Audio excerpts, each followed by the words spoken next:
दोस्तों, स्वागत है आपका हमारे YouTube channel the stand orbit में। तो फ्रेंड्स, आज हम मेवाड़ की डिक्टेशन संकलन 19, 20 और 21 करने जा रहे हैं, जिसमें कुल शब्द 705 हैं और इस डिक्टेशन की जो गति है वो 100 शब्द प्रति मिनट रहने वाली है। और इसकी PDF के लिए आप मेरे टेलीग्राम ग्रुप पे ऐड हो सकते हैं।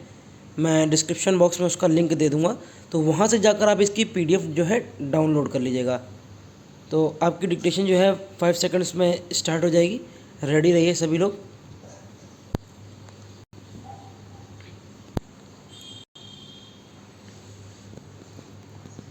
श्रीमान जी कृषक अनशन पर बैठे हुए हैं।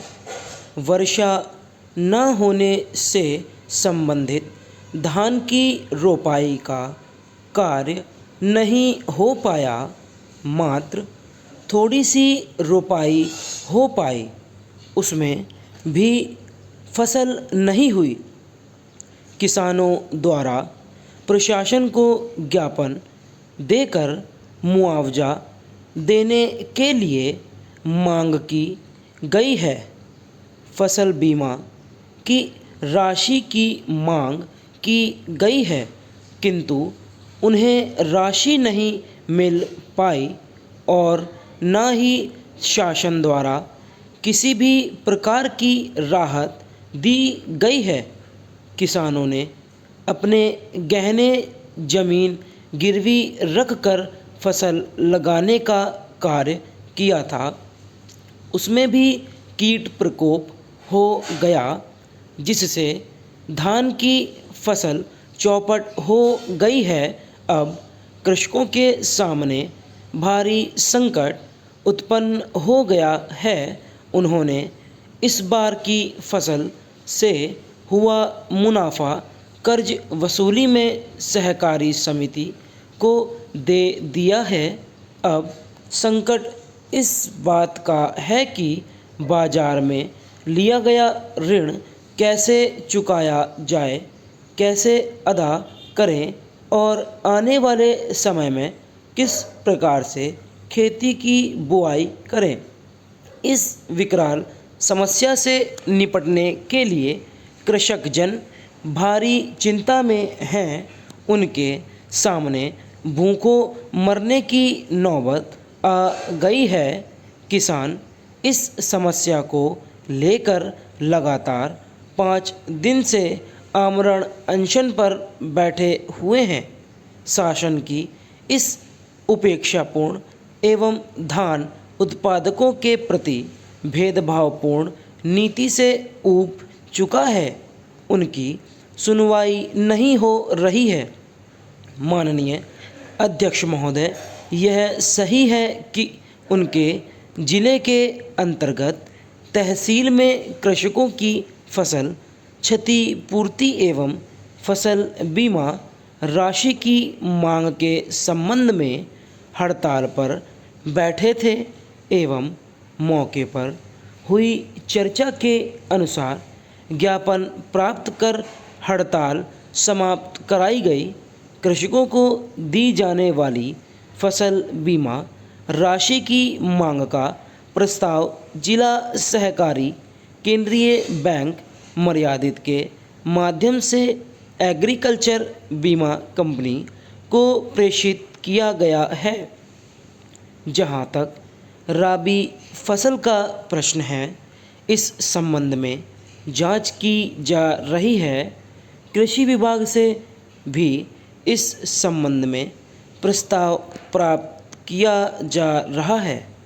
तदुपरांत आगामी कार्यवाही की जा सकेगी। कीट प्रकोप से किसी प्रकार की फसल नष्ट होना नहीं पाया गया है।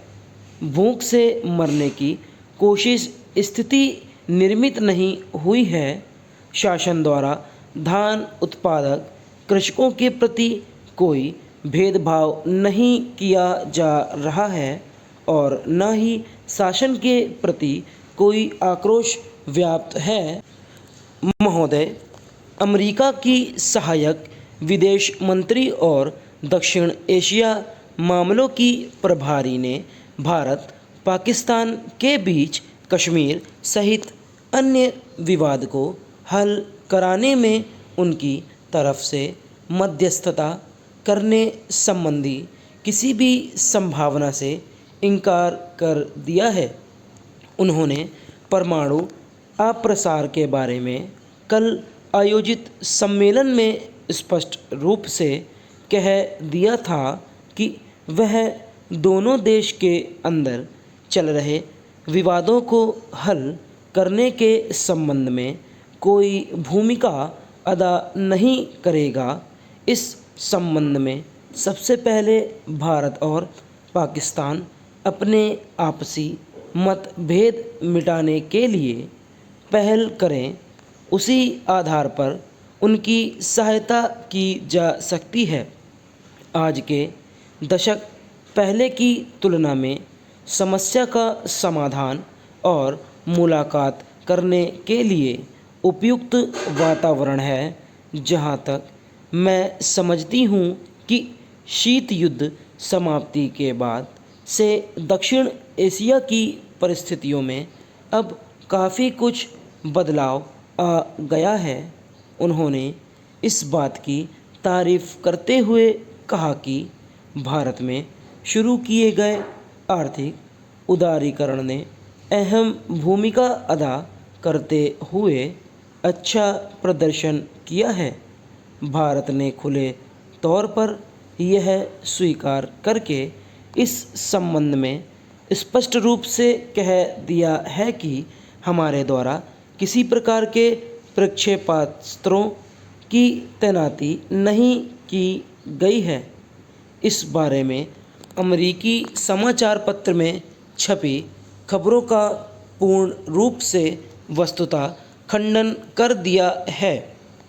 परमाणु अप्रसार संधि के बारे में कल आयोजित सम्मेलन में परमाणु प्रक्षेपास्त्र से क्षेत्र में स्वयं बरतने के मामले में भारत पाकिस्तान की सराहना करते हुए बताया गया कि भारत ने 1974 के बाद कोई परमाणु परीक्षण नहीं किया है।